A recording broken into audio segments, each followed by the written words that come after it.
Welcome to Family Friday. Last time I introduced John Payne and his book Simplicity Parenting. The secondary title of his book captures his ideas. Quote, using the extraordinary power of less to raise calmer, happier, and more secure kids. Now, if you'll remember, Payne arrived at his parenting approach and needs of children from his experiences at refugee camps and then middle to upper class schools in London and Australia. And I find his ideas to be very similar to the biblical emphasis on contentment. Now, listen to these biblical texts. Give me neither poverty nor wealth, but provide me with the food I need. For if I have too much, I shall deny you and say, who is the Lord? And if I'm reduced to poverty, I shall steal and besmirch the name of my God. That's Proverbs chapter 30, verses 8 and 9 from the Revised English Bible. Here's another one. I know that there is nothing good for anyone except to be happy and live the best life he can while he is alive. Indeed, that everyone should eat and drink and enjoy himself in return for all his labors is a gift of God. That's Ecclesiastes chapter 3, verses 11 and 12, again from the Revised English Bible. One more. We brought nothing into this world, and we can take nothing out of it. If we have food and clothing, let us rest content.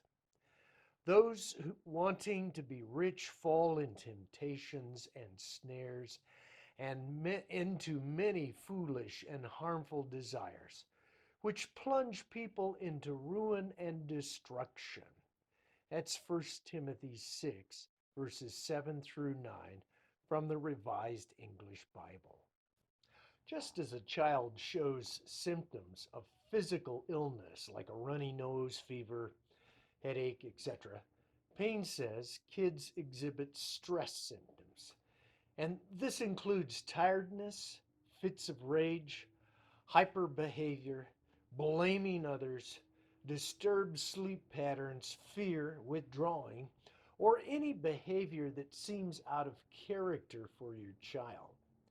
Now, everyone has a bad day now and then, but stress lasts continually for a while. Mood swings happen, but stress kids seem to be stuck in one of these pendulum kind of moods. So, what can you do about your kids' stress? Well, Payne says number one, take note of your kids. Do not pass off negative feelings or behaviors as a phase, like boys will be boys. And let's face it, many parents are just too busy with work and their lives to notice the stress levels in their children. But consider this.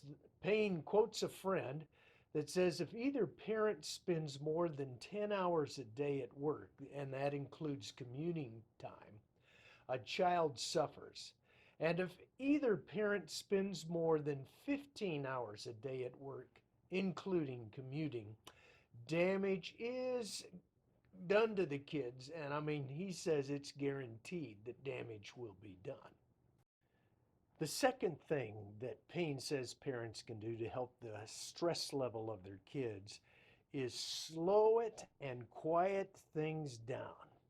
I mean, this is what you do when your kid's physically ill, and you need to do the same when your kids are stressed. They need extra rest, time off from their busy schedules, and quiet time. And Payne says most kids can reset their emotional clocks within 1 to 3 days of slow, quiet time. A third thing is be there for your kids emotionally.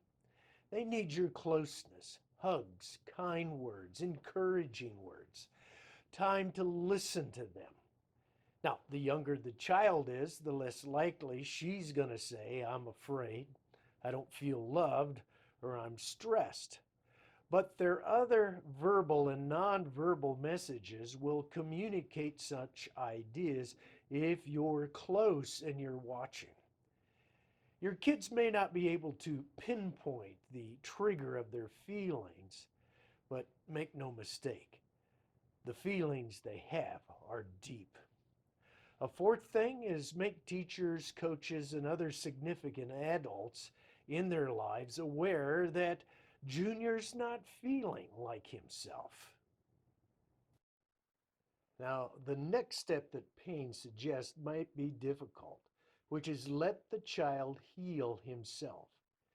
Just like you can't squelch a fever, you can't hurry up stress relief. What kids need is time, compassion, and a little lighter load.